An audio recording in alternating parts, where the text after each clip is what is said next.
Watching Hellhulk dominate Mephisto is going to be one of the coolest things you're ever going to see. So, we are wrapping up, bringing an end to the HELLVERINE storyline from Marvel Comics, which is basically where Wolverine's son, Daken, is possessed by a spirit of vengeance, more like a demon than anything else, but you guys will see what I'm talking about. The idea is that this picks up following issues 6 through 8, right? So we're covering 9 and 10 here. And what Daken says is a week has passed since Hell came to town, and as HELLVERINE, I'm getting the blame for it. Now, I'll explain what's going on here in a second. But he says the Pentagon had questions, days of endless questions for me and Dr. Spivey. And the reality is they want to know what's going on with Severith and the Hellhulk. Now, here's the thing to understand. Severith was at one point a servant of Mephisto, and Severith had created the Hellhulk as kind of like his greatest achievement. The idea was that as soon as the Hellhulk was unleashed, he did exactly what you would expect.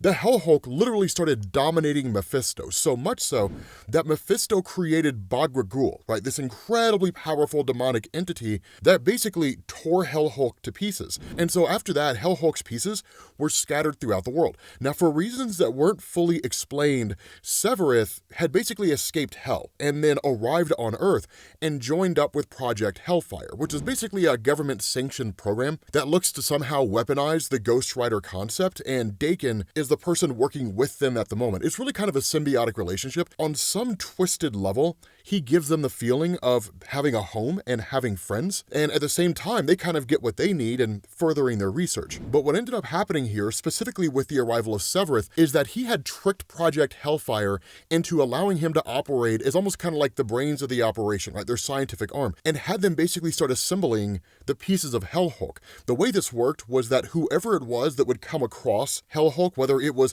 some random human being out there or some member of Project Hellfire, that they would start to be imbued with like extreme levels of rage, because Hellhulk was quite literally irradiating rage.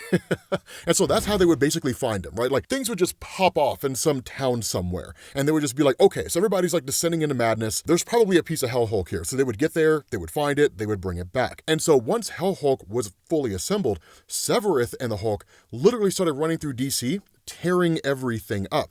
And so that's kind of where we are now, with Daken and Project Hellfire trying to figure out where he's at. Now, Dr. Spivey is kind of the one that leads the whole thing, but their investigations take them to where Severith basically lived, right, where he would sleep and so on and so forth. And one of the things to know is when you're talking about the mystical side of Marvel, there are certain things that people do that in some capacity strengthen their connection to whatever it is that they come from. In the case of Severith coming from Hell, there are places where that bond is stronger than anywhere else, specifically when he's sleeping. And that's one of the things that Daken says, that where there's different traps laid around his office that Spivey inadvertently activates, that what Daken says is with my infernal sense, basically a demonic version of like the spider sense, I can pick up traces of pain and evil. And I know firsthand that the place where we sleep is the place where our anxieties and fears find us. And so Daken says, right, the residue of his suffering, it's here. The remains of Hellhulk were spread and buried in the world above. Severith was punished in the world below for his part in creating Hellhulk and the attack that Hellhulk had on Mephisto. And so while Mephisto was torturing him, he literally just smiled. And so that's where Daken says, I understand why Severith is doing what he's doing. He wants revenge against a father figure who hurt and abandoned him. Something I can relate to all too well. And so that's where Daken tells Dr. Spivey, this is a much bigger plot than we've been led to believe. It's not simply that Severith is wanting to assemble Hellhulk and just wreak havoc and pandemonium across the world. He wants to kill Mephisto, and he wants to replace Mephisto. And if that happens, God only knows how things are going to transpire from there. Because one of the things to keep in mind is that Mephisto is strongest in his own realm, but there's kind of like an unofficial, you stay away, I stay away type thing, right? There's no ironclad rule that requires Mephisto to do it. But by and large, he just stays inside of his own realm and then just tricks people and tries to capture their souls. So the only reason that Mephisto's realm doesn't just launch a full-scale invasion of Earth, even though it's tried in the past, is, well, one part because of the superheroes, right? But two, also because of the fact that Mephisto just chooses not to. And so if you have someone like Severeth who's there, and he has Hellhulk at his disposal,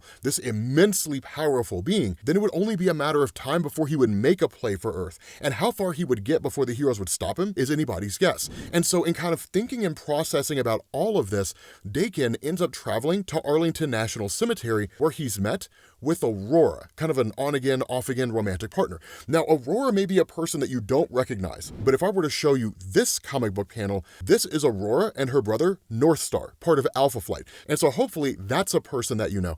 Aurora has been a part of Marvel for a very, very, very long time, but her dealings with Daken have led to the two of them kind of being lovers, being enemies to a degree in some capacity. But the reality here is that after he died during the Fall of X event, when Sabretooth quite literally tore him to pieces, he never told her when he returned. But the reason why is because, as far as he's concerned, he's not really alive, right? That he's actually just demonically possessed. And it's the spirit of Bagragul that keeps him alive, which is true on some level. It won't stay that way, right? Marvel will inevitably restore him to life, and then his story will go forward from there, however it ends up looking. But the two of them basically settle all family business. And it's kind of cool, right? They literally have all these discussions, right? These deep conversations about what it means to live, what's important to them, all that kind of stuff. So much so that he says, in more ways than one, when the dawn comes, a darkness lifts, and I feel hope.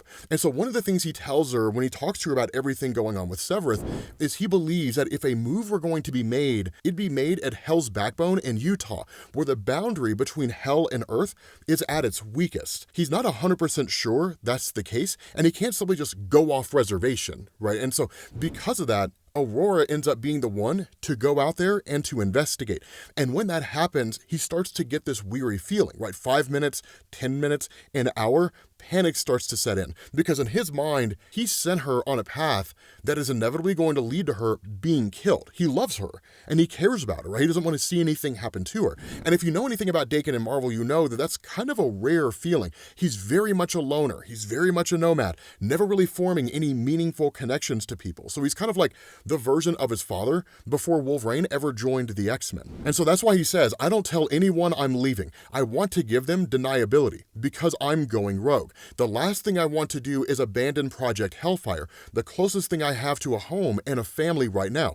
But if Aurora is in trouble, then I'm to blame. And while I'll eat all the pain in the world, I can't abide hurting the few friends I have. And so he says, I stick to the back roads when I can, through the shadowy mountain country of West Virginia and Tennessee, through the sun-baked scablands of Oklahoma and New Mexico, and finally into the red rock castles of Utah. I ride like hell. Asphalt burns, and so do I. I'm in such a roaring hurry, I almost missed it. A border, a gateway. The air has a slight shiver and murmur to it, like a dog growling before it bites. The gate was built with hell magic, and anyone who enters will not be able to exit. And so he says, now I know why I couldn't sense Severeth and Hellhulk before. They had bottled themselves into a world within our world, a pocket dimension of hell, where shadows lurk and hot sulfurous winds blow. Anything inside its boundaries will suffer.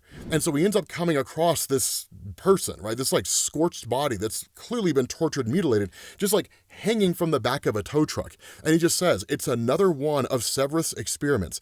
If he can create a locus of suffering, a stronghold that channels hell's energy, then demons will follow, like me and like Mephisto. And so when he gets inside, he does recognize that it's a trap, but he sees Aurora basically mopping up, a whole bunch of blood. And she just says, right, I knew you'd come, my dear and darling. And she says, I don't mean you, Daken. I'm talking about Bagragul, because it turns out it's not actually Aurora, it's Mephisto, right? And he does that all the time, right? He just makes himself look certain ways in order to get closer to people who would otherwise avoid him. I mean, look at him. Mephisto's got a face that only mother could love. But he says, now let's settle down and take a deep breath. Aurora is still alive. And in fact, Mephisto shows Daken an image of her being tortured. And he says, this is merely a preview of what might befall her if you do not do as I say. So now, you need me because I need you in order to stop them, to stop Severeth, and to stop Hellhulk, because they're quite literally taking over hell, which is kind of weird. It's not the first time that this has happened to Mephisto. Johnny Blaze has done it more recently. There was a point where Hela took over Mephisto's realm after Hela was ousted from her own realm by Angela. It's always a situation where like somebody's being conquered by someone else, which makes sense. I mean, hell lords are nothing if not beings of chaos and war. But the fact is, right, Daken says, everyone knows you cannot trust to deal with the devil, but Mephisto's made me an offer, and I don't know how to say no. Now, that's one of the cool things about this. One of the things to keep in mind is that when you're talking about Sorcerer Supremes, or anybody who deals with the magical realm, Dr. Doom, Scarlet Witch, Brother Voodoo, Jericho Drum, even his brother Daniel Drum, they are well aware of beings like Mephisto. Even Wolverine is, to a degree. While he's not nearly as deep in the Ghost Rider lore as someone like Johnny Blaze, Robbie Reyes, Danny Ketch, right, Doctor Strange, or something like that, even Wolverine has dealt with this kind of stuff in the past. And so they know you never strike a bargain with Mephisto. You never shake hands, because if you make a deal with him, he will give you what you want, but something else will come from it. And so what ends up happening is he shows Daken, he says, it's really quite simple, Helverine. You help me, or I make Aurora a playground for hell's every torment. But switching over to Hell's Backbone, Mephisto continues on, and he says, but really there's no reason we should not work together, fighting a common enemy. Severith served me once. I punished him for his failures, and now he's out for revenge. He is a little foul, petty thing, and he's using the Hellhulk to try to usurp me. And so he asked Daken, right, when the ground around them starts to, rumble and shake, he says, do you feel that? This area has long been known as a thin spot, where the separation of hell and earth is frail. The energy pouring off Hellhulk is shattering the boundary. That means demons, and demons mean death. Severith and Hellhulk, they're united, like a brain and its muscle, like you and Bagragul. If I can get close enough, I believe I can part this fool and his pet. And so what you end up doing is switching over to the erosion of this barrier when all these demonic forces come pouring out. And one part of Mephisto's true power is that servants, right? People who will do his bidding. Because of what use is a king that has no followers, right? That has no kingdom to rule over. He's just a dude over there who does some stuff. Now, it's not to say Mephisto is not powerful on his own. He's a Hell Lord, arguably the most powerful of the Hell Lords. He is immensely capable. But again, deriving power from those who serve him. And so when you have Severith and you have Hellhulk here, that Hellhulk is just irradiating all this rage and anger. And these demons recognize it, right? Such power, it hurts, but the hurt is good. The pain is the pleasure. It's some Hellraiser type stuff, right? And so one of these demons approaches them. Specifically, he approaches Severith and he says, who are you who rules these new territories? Who are you who dares defy the Crimson King? And Severith just says, I am the one who does not hide.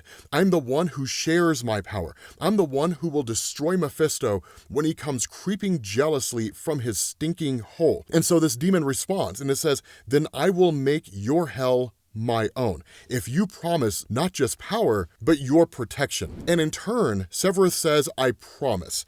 And the demon says, thank you. The two shake hands, and the demon's revealed to be Mephisto. Now, it is a magically bound pact. There's no conceivable way for Severith to be able to turn against Mephisto, to use his power on Mephisto. He cannot harm him. And if he were to try, it would probably lead to Severith's death. And Mephisto says that your magic won't hold any power over me as I bring this little coup of yours to an end. So it's one of the coolest elements to see, because while Mephisto shaking hands and making deals with people is like 99% of the time done for the purpose of taking their souls, whisking them off to hell when they die, that sort of thing, that sometimes he uses that in order to solidify his own power, which is dope, right? It's a really, really cool kind of twist from what you traditionally see. It happens a little more often than you think, but it is awesome when it does happen. And so in turn, these demons start fanning out under the guidance and the direction of Severeth, right? Performing these heinous acts in his name.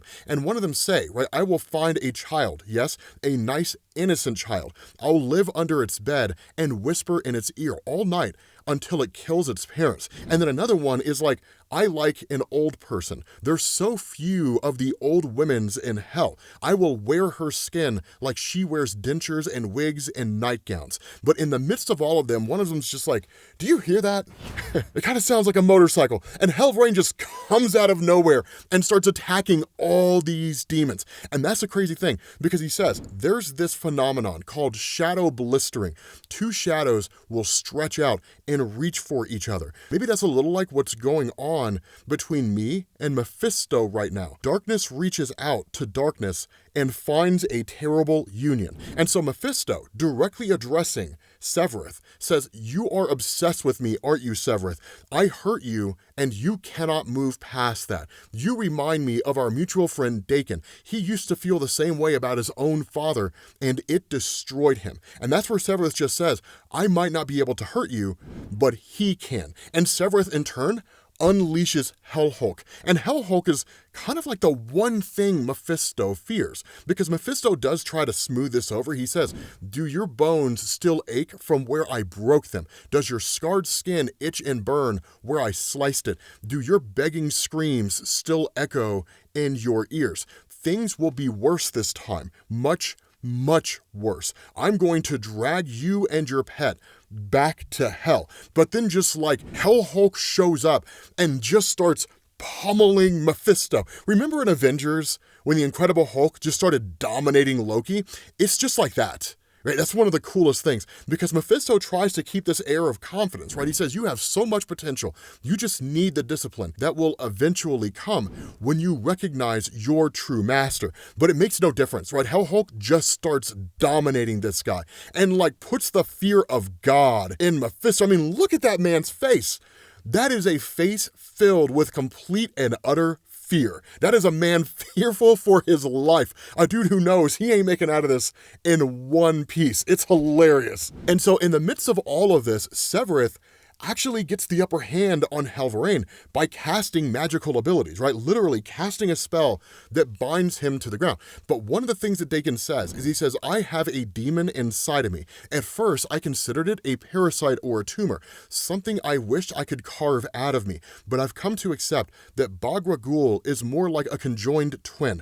We cannot survive alone, and our shared pain and mutual deformity can be a strength if we lean on each other. That I wouldn't wish our pain, the pain I've suffered and the pain that we've inflicted on anyone, even Severeth, because he knows how powerful Bagra Ghul can be as a weapon, which is true. Again, Bagra Ghul destroyed Hellhulk, ripped him into pieces, and so it's no small thing dancing with a demon that powerful. And so in the midst of all of this, Project Hellfire shows up, and they start to subdue Severeth. And it's one of the things that he says, right? Project Hellfire has come for me along with Aurora, because Mephisto, being a trickster, never actually had Aurora in his possession. Is it a dick move? Sure, but it's also a smart one. It was the only way to get Daken to work with him. It was the only way to make Daken an ally. And that's kind of the cool thing, right? That shows how desperate he is. When you start looking at Mephisto's actions and when he starts making certain kinds of deals, you can actually see the desperation in those deals. Basically forcing Helverine to work with him clearly illustrates the fact that Mephisto knew he could not defeat Severeth and Hellhulk by himself. And so that's why Daken says, I understand now. She was never his captive, and neither was I. And he says the Hellhulk is still radiating power. It would drive Dr. Spivey to madness if she's exposed to it for too long. But sometimes a little rage is just what you need, because they start firing off missiles at Hellhulk. Now, is it powerful enough to destroy Hellhulk? No, not by a mile, not even remotely close. But it does offer a distraction, and it seemingly shatters the barrier enough that it basically creates an access portal to hell. And that's where Mephisto says, let's go back where we belong, you and I. If you learn to behave, you'll make a most excellent pet. Now, that's the most important part of the story, because what it means is that Hellhulk is not dead. Hellhulk is very much alive. And that's kind of the crazy thing, because at this point, Daken and Bagragul are kind of physically occupying the same space, right? Daken is literally one half Bagragul, kind of channeling the nature of Bagragul's powers, which is actually a cool development because it means now, instead of him just running around with demonic power and turning himself into like a Ghost Rider Wolverine type guy, he can actually take on a second form and presumably channel all the physical abilities and whatever direct abilities Bagragul has beyond what he's already done. So it's a really cool development because now it's a new set of powers. And so what happens is he approaches Sevireth and he says, you want to know the power of hell, Sevireth? It's called the power of damnation, and we will use every bit of it to damn you. And so Daken says, I die without the demon nested inside me.